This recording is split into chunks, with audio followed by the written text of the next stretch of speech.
आप आगे आप ईवीएम इसलिए रट लगा रखा है क्योंकि आपको पता है आपको चमचागिरी किसके लिए करना है, भारतीय जनता पार्टी संघी के लिए और उस मोदी और शाह के लिए। मैं फिर कहता हूँ, मैं जनता के साथ हूँ। जनता ने उम्मीद जताया है, जनता ने संदेह जताया है कि ईवीएम में गड़बड़ी हुई, कि जनता का रुझान था भारतीय जनता पार्टी के खिलाफत, और वो रुझान रिजल्ट में किसके खिलाफत गई है, वो भारतीय जनता पार्टी के साथ गई है। इस 2024 में मोदी की सरकार आ रही है नहीं आ रही है वो जनता के ऊपर छोड़ते हैं, क्योंकि लोकतंत्र है, संविधान है, हम न्यायपालिका और कार्यपालिका में विश्वास करने वाले लोग हैं। हम भारतीय जनता पार्टी की तरह अंधभक्त नहीं है और अंधविश्वासी नहीं है, और हम भारतीय जनता पार्टी की तरह हम रणनीति और चाटुकार नहीं है और चमचागिरी नहीं करते हैं किसी गोदी मीडिया की तरह। जब भारतीय जनता पार्टी पर ईवीएम का खेल न खेलने से उनका उजागर न हो जाए तो वहाँ ईवीएम से छेड़खानी नहीं करती है। इसका उदाहरण कर्नाटका का है, इसका उदाहरण हिमाचल प्रदेश के अंदर है, जहाँ भारतीय जनता पार्टी के अंदर दो गुट बनी हुई थी। अगर ईवीएम के अंदर छेड़खानी करता तो उजागर हो जाता, देश की जनता को पता चल जाता कि भारतीय जनता पार्टी किस रणनीति के आधार पर काम करती है। मैं बात करता हूँ जब ओपिनियन पोल, एग्जिट पोल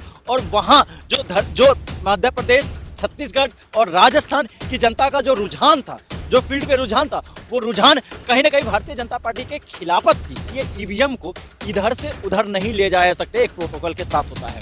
आप ये बताइए, आज कई विधायक ने, एक चीज और भी वीडियो वायरल हुआ है, आप लोगों ने देखा कि नहीं देखा, क्योंकि आप लोगों के पास जो मीडिया का माइक है वो आप लोगों के पास एक सरकारी गोदी मीडिया और चापलूस और चमचागिरी का माइक है, क्योंकि आप लोग एक पक्ष को दिखाने का काम करते हैं और दूसरे पक्ष को दिखाने का काम नहीं करते। तो कांग्रेस पार्टी को जनता नकार रही है, जनता नकार दी है जमीनी हक। सुनिए, भारतीय जनता पार्टी का बोलिएगा तो भारतीय जनता पार्टी के एक महानुभाव ने टीवी मीडिया पे आकर ये बोला कि तेलंगाना में जो जीत हुई है, तेलंगाना में क्योंकि वहाँ विशेष समुदाय के लोग थे, इस वजह से तेलंगाना में कांग्रेस की जीत हुई है। अरे भाई, आपको बताइए, आपकी जीत होती है तो भाई आपकी जीत होती है तो जनता की जीत है, और किसी और की जीत है तो उसमें किसी विशेष और रणनीति की बात आ जाती है।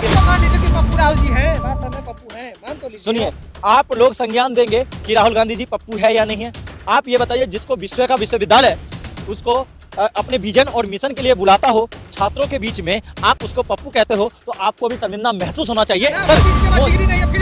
सुनिए, इसलिए तो बात आपसे मुझे ही तो बुलवाना चाह रहा था मैं कि मोदी जी के पास डिग्री नहीं है। सर, डिग्री दिखाइए। जिस फॉन्ट में उन्होंने डिग्री दिखाया वो फॉन्ट 90 के दशक के बाद आया, और आपका 80 के दशक में। उनके एक क्लासमेट नहीं है दिल्ली विश्वविद्यालय का कि वो बता सके कि मेरे साथ मोदी जी ने पढ़ाई किया है। मैं लालू प्रसाद पे फिर बात आ, मैं उन तमाम नेताओं की बात करना चाहता हूँ जिन नेताओं को आप पप्पू कहते हो, जिन नेताओं को आप अनपढ़ कहते हो, जिन नेताओं को आप कहते हो कि पढ़े लिखे नहीं, उन नेताओं की बात करना चाहता हूँ। राहुल गांधी जी 5 विश्वविद्यालय, विश्व के 5 प्रसिद्ध विश्वविद्यालय के पास उनकी डिग्री है।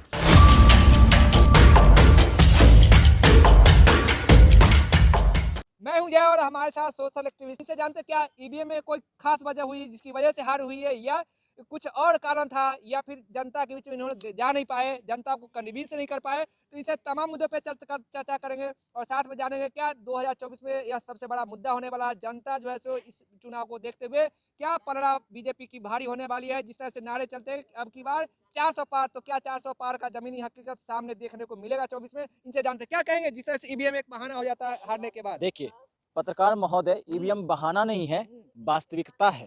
और आपने एक बयान अभी दर्ज करवाया कि जब कांग्रेस पार्टी जीतती है तो ईवीएम सही होता है और जब हारती है तो ईवीएम खराब होता है, ऐसा कुछ मुद्दा उठाया जाता है। मुद्दा हम निरंतर उठाते हैं और हम जैसे युवा निरंतर उठाता है।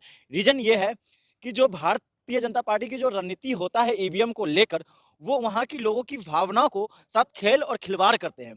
खिलवाड़ कैसे करते हैं? जब भारतीय जनता पार्टी पर ईवीएम का खेल ना खेलने से उनका उजागर न हो जाए तो वहाँ ईवीएम से छेड़खानी नहीं करती है। इसका उदाहरण कर्नाटका का है, इसका उदाहरण हिमाचल प्रदेश के अंदर है, जहाँ भारतीय जनता पार्टी के अंदर दो गुट बनी हुई थी। अगर ईवीएम के अंदर छेड़खानी करता तो वो उजागर हो जाता, देश की जनता को पता चल जाता कि भारतीय जनता पार्टी किस रणनीति के आधार पर काम करती है। बात आते हैं चुनाव में।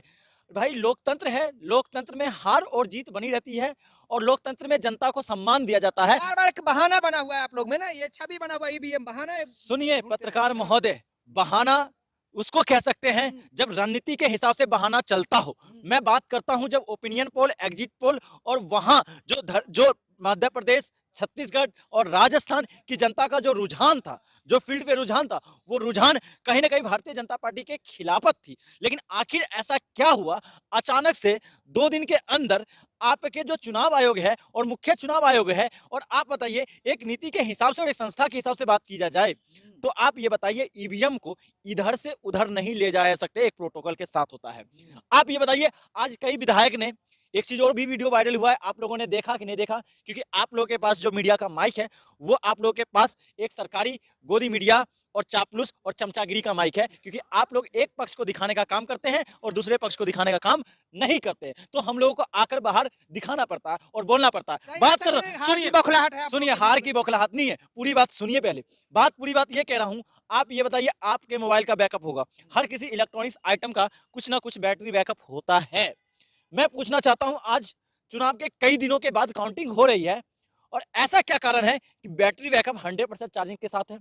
स्टेटस ऐसा है, इस पर सवाल या निशान उठना चाहिए या नहीं उठना चाहिए? मैं पूछता हूं, उठना चाहिए। उन तमाम उम्मीदवारों को सुप्रीम कोर्ट का दरवाजा को खटखटाना चाहिए। आपने कहा ईवीएम के साथ खिलवाड़ नहीं हुआ, मैंने मान लिया आपकी बात, ईवीएम के साथ खिलवाड़ नहीं हुआ। तो आप ये बताइए, जनता का रुझान कुछ और, आपका एग्जिट पोल कुछ और। मैं मान सकता हूं एक चैनल का एग्जिट पोल गलत हो सकता है, 2 चैनल का एग्जिट पोल गलत हो सकता है, तमाम मीडिया का, तमाम सर्वे टीम का एग्जिट पोल गलत नहीं हो सकता। बीजेपी तो कह रहे हैं कि विपक्ष को, कांग्रेस पार्टी को जनता नकार रही है, जनता नकार दी है जमीनी हकीकत। सुनिए, भारतीय जनता पार्टी का बोलिएगा तो भारतीय जनता पार्टी के एक महानुभाव ने टीवी मीडिया पे आकर ये बोला कि तेलंगाना में जो जीत हुई है, तेलंगाना में क्योंकि वहां विशेष समुदाय के लोग थे, इस वजह से तेलंगाना में कांग्रेस की जीत हुई है। अरे भाई, आपको बताइए, आपकी जीत होती है तो बाबाई, आपकी जीत होती है तो जनता की जीत है, और किसी और की जीत है तो उसमें किसी विशेष और रणनीति की बात आ जाती है। मैं पूछना चाहता हूं, साउथ बेल्ट की बात करना चाहता हूं महोदय, साउथ बेल्ट की बात इसलिए करना चाहता हूं कि साउथ बेल्ट में साक्षरता के मामले में कंपेयर कर लीजिएगा नॉर्थ इंडिया से, आर्थिक व्यवस्था के नाम पर कंपेयर कर लीजिएगा, आप आस्था के नाम पर कंपेयर कर लीजिएगा, चाहे हिंदू की बात है चाहे मुसलमान की बात है, हर घर में मंदिर, हर घर में मस्जिद, 5 टाइम का नमाज पढ़ा जाता है, और वहां पे आपकी धर्म का धंधा नहीं चल पाता है। तो मतलब हारते हो तो फिर धर्म का धंधा हो गया, महंगाई बेरोजगारी हो गया, जीत जाते तो अच्छा हो जाता है। सुनिए सुनिए, मैं कहता हूं जीतता ये जनता का आहवान था, ये कांग्रेस पार्टी या किसी पार्टी का आहवान नहीं था। वहां जो आहवान था, जनता का जो रुझान था, जनता क्या चाहती थी? जनता भारतीय जनता पार्टी से मुक्ति चाहती थी, भारतीय जनता पार्टी को उखाड़ फेंकना चाहती थी। आप ये बताइए, आप दिला दिए ना कांग्रेस को, सफाया हो सुनिए गया। सुनिए सुनिए, रणनीति का एक और अंदाजा अगर आप जैसे मीडिया लोग नहीं दिखाते हैं, मैं कई बार कहता हूं इस बात को, लेकिन इस बात को भी आप लोग चलाने की हिम्मत नहीं जुटाते। मैं इसलिए कहता हूं, आप ये बताइए, चुनाव के मद्देनजर तमाम घरेलू जो सामान है उनके दामों में गिरावट आ जाती है, घरेलू सिलेंडर है उनके दामों में गिरावट आ जाती है, लेकिन जब चुनाव के बाद अचानक ऐसा क्या कारण है कि आप जनता पर बोझ डालने का काम करते हैं? कल परसों ही आपने सारे घरेलू सामान के दाम बढ़ा दिए और सिलेंडर के दाम बढ़ा दिए। आप ये बताइए, आप कहते हैं ना भारतीय जनता पार्टी जो कहती है करती है, लेकिन जनता तो ये देखता है जो भारतीय जनता पार्टी कहती है वो करता नहीं है। अब मानते हो ना कि भारत विश्व गुरु बनेगा, मोदी जी की फिर से सरकार आ रही है 2024 में? सुनिए, 2024 में मोदी की सरकार आ रही है नहीं आ रही है वो जनता के ऊपर छोड़ते हैं, क्योंकि लोकतंत्र है, संविधान है, हम न्यायपालिका और कार्यपालिका में विश्वास करने वाले लोग हैं। हम भारतीय जनता पार्टी की तरह अंधभक्त नहीं है और अंधविश्वासी नहीं है, और हम भारतीय जनता पार्टी की तरह हम रणनीति और चाटुकार नहीं है और चमचागिरी नहीं करते हैं किसी गोदी मीडिया की तरह और किसी प्रवक्ता भारतीय जनता पार्टी की तरह। ईवीएम तो नहीं बनाओगे ना? सुनिए, हार की वजह ईवीएम है कहीं ना कहीं, मतलब क्यों नहीं हो सकता है बॉस? आप ये बताइए, उत्तर प्रदेश का चुनाव होता है तो आप क्यों नहीं कहते जब हवा थी तो समाजवादी नेताओं के लिए हवा थी और अचानक से बदलाव आ जाता है बॉस? और यही चीज जहां जहां इन्हें कोर दिखता है लोकसभा के लिए, इनका डर बस ये है, भारतीय जनता पार्टी का डर, कि लोगों के भावनाओं को आहत करते हुए, उनकी भावनाओं को खिलवाड़ करते हुए रणनीति किया जाए और उसके साथ खिलवाड़ किया जाए और उसके मद्देनजर लोकतंत्र की हत्या किया जाए और संविधान का खात्मा किया जाए। ये हमेशा करती है भारतीय जनता पार्टी। मैं कहां चुक हुआ? कांग्रेस पार्टी से कहां चुक हुए? राहुल गांधी से कहां चुक हुआ? तमाम बड़े नेता से कहां चुक हुआ? रणनीति में चूक हुआ। और रणनीति कैसा? भारतीय जनता पार्टी की रणनीति में चूक हुआ, राजनीति में चूक नहीं हुआ, लोकतंत्र में चूक नहीं हुआ। रणनीति इसलिए कहता हूं मैं, एक रणनीति होता है जो देश के खिलाफत जाके रणनीति बनाई जाती है, और कांग्रेस पार्टी ऐसी पार्टी है जो कांग्रेस देश हित के लिए। मान लीजिए कि पप्पू राहुल जी हैं, बात में पप्पू हैं, मान तो लीजिए। सुनिए, आप लोग संज्ञान देंगे कि राहुल गांधी जी पप्पू है या नहीं है?